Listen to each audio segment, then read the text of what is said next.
नमस्कार, आप देख रहे हैं 24 न्यूज। मैं हूं आपके साथ संजय मिश्रा। ये देखते हैं अब तक की 25 बड़ी खबरें।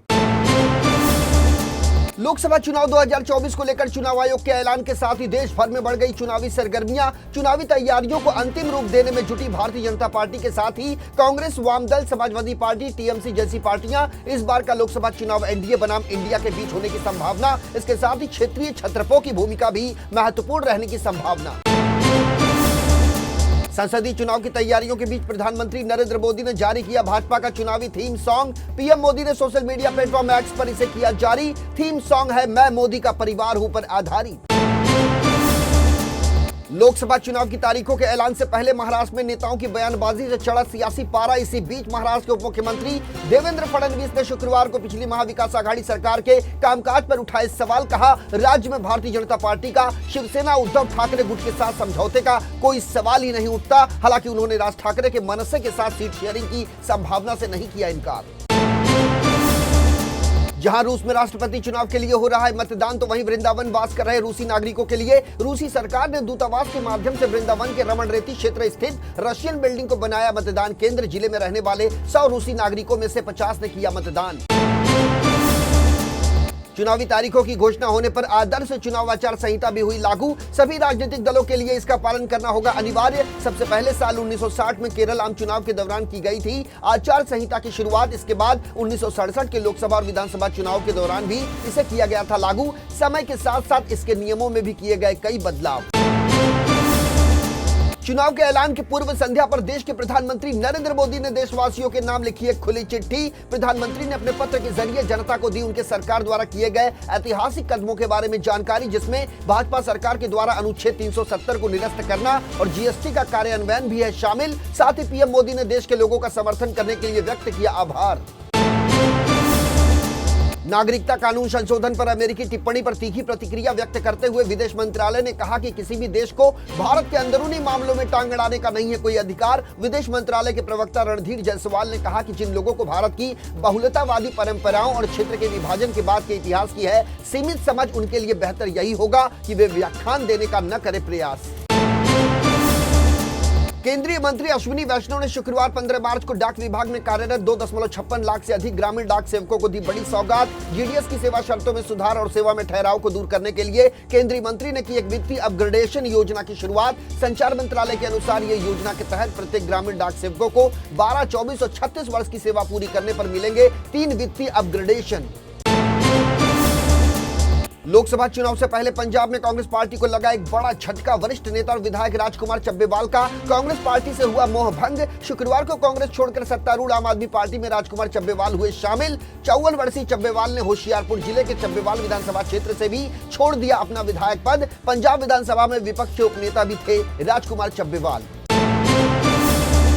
लोकसभा सांसद और एआईएमआईएम प्रमुख असदुद्दीन ओवैसी ने उन 1.5 लाख मुसलमानों के भाग्य पर उठाया सवाल जिन्हें कथित तौर पर असम में राष्ट्रीय नागरिक रजिस्टर्ड यानी एनआरसी सूची से कर दिया गया था बाहर। ओवैसी ने केंद्र सरकार पर कसा तंज। कहा, एनआरसी की सूची से बाहर रह गए मुसलमानों को फॉरेनर ट्रिब्यूनल में 1962 या 1951 से अपने वंश का पता लगाकर अपने वंश को साबित करने का दिया जाएगा निर्देश, जो कि है दुर्भाग्यपूर्ण।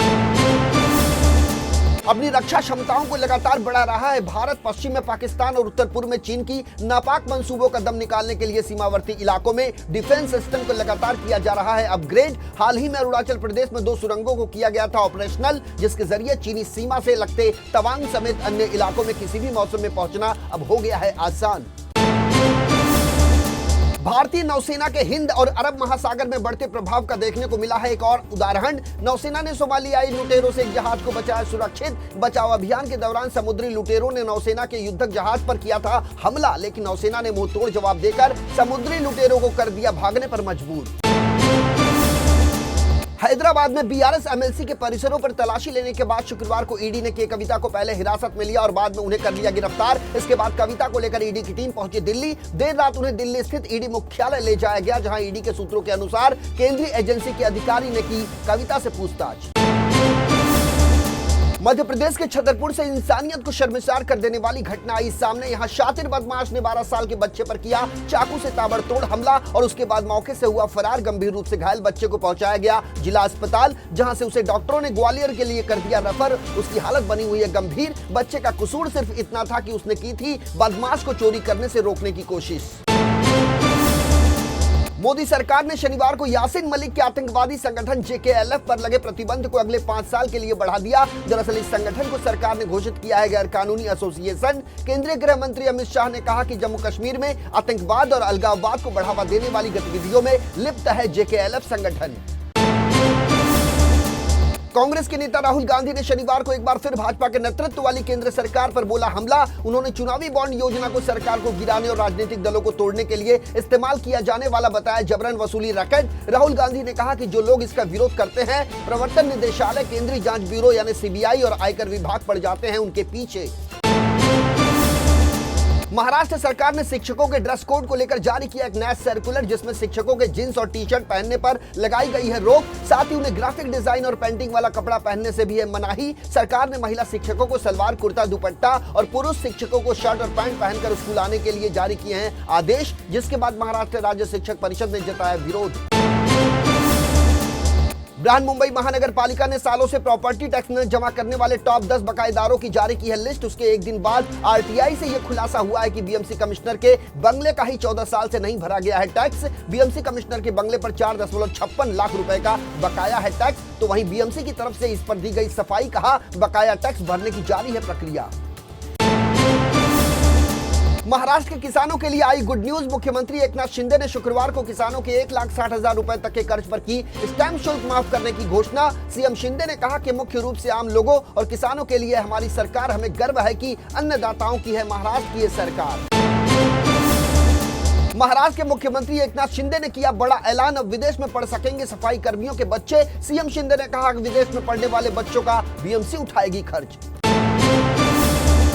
महाराष्ट्र में अब नहीं बिकेगा पान मसाला। रजनीगंधा को बॉम्बे हाईकोर्ट ने दिया बड़ा झटका। हाईकोर्ट ने गुरुवार को याचिका पर सुनवाई के दौरान पान मसाला पर बैन हटाने से किया इनकार। महाराष्ट्र में खाद्य एवं औषधि प्रशासन यानी FDA ने पान मसाला के निर्माण, भंडारण, वितरण, परिवहन और बिक्री पर लगाया है प्रतिबंध। मुंबई लोकल ट्रेन से सफर करने वालों के लिए अहम खबर। रेलवे द्वारा कल यानी रविवार को सेंट्रल और हार्बर लाइन पर रहेगा मेगा ब्लॉक। उपनगरीय रेलवे लाइन पर पटरियों की मरम्मत के साथ साथ सिग्नल प्रणाली में कुछ तकनीकी कार्यों को करने के लिए लिया गया निर्णय। रेलवे ने यात्रियों से की शेड्यूल देखकर यात्रा करने की अपील। लोकसभा चुनाव के लिए राजनीतिक दलों ने शुरू कर दिया है अपने उम्मीदवारों के नामों का ऐलान। चर्चा इस बात को लेकर हो रही है कि अमरावती से निर्दलीय सांसद नवनीत राणा BJP के टिकट पर लड़ेगी चुनाव। तो वहीं महाराष्ट्र के अमरावती शहर में नवनीत राणा के खिलाफ लगाए गए हैं बैनर, जिसमें लिखा गया है कि मोदी जी आपसे बैर नहीं, राणा तेरी खैर नहीं। सदी के महानायक और बॉलीवुड के शहंशाह अमिताभ बच्चन ने शुक्रवार को खराब स्वास्थ्य की खबरों को फेक न्यूज कहकर कर दिया खारिज। इसके बाद उनके अस्पताल में भर्ती होने की अफवाहों पर लग गया विराम। इंटरनेट मीडिया में कहा कि 81 वर्षीय अभिनेता को कोकिलाबेन धीरूभाई अंबानी अस्पताल में करवाया गया था भर्ती और फिर दे दी गई उन्हें छुट्टी। हालांकि अस्पताल या उनके कार्यालय की तरफ से नहीं हो पाई कोई आधिकारिक पुष्टि। साल 2024 के महासमर से पहले बीजेपी को मिला एक और सेलिब्रिटी का साथ। बॉलीवुड की मशहूर सिंगर अनुराधा पौडवाल बीजेपी में हुई शामिल। कहा भाजपा में शामिल होकर हो रही है खुशी। 35 साल तक बॉलीवुड में काम करने वाली अनुराधा पौडवाल ने सियासी पारी का किया है आगाज। तो ये थी अब तक की 25 बड़ी खबरें। देश और दुनिया की ताजा तरीन खबरों के लिए बने रहिए इन 24 न्यूज के साथ। मुझे यानी संजय मिश्रा को दीजिए इजाजत। नमस्कार। को एक बड़ी जानकारी दे दें कि इन 24 न्यूज अब कई केबल नेटवर्क 7 स्टार के साथ साथ कई OTT प्लेटफॉर्म पर भी उपलब्ध है, जिसमें Tata play store, Jio TV, ई-बाबा, डेली हंट, एंड्रॉइड टीवी समेत कई OTT प्लेटफॉर्म हैं जिस पर इन 24 न्यूज 24 घंटे साल के 365 दिन उपलब्ध हैं। इसके अलावा अब तक यदि YouTube पर आपने इन 24 न्यूज को सब्सक्राइब नहीं किया है तो आप इसे तत्काल सब्सक्राइब करें ताकि आपके इलाके की खबर समय रहते आप तक जरूर पहुंचे।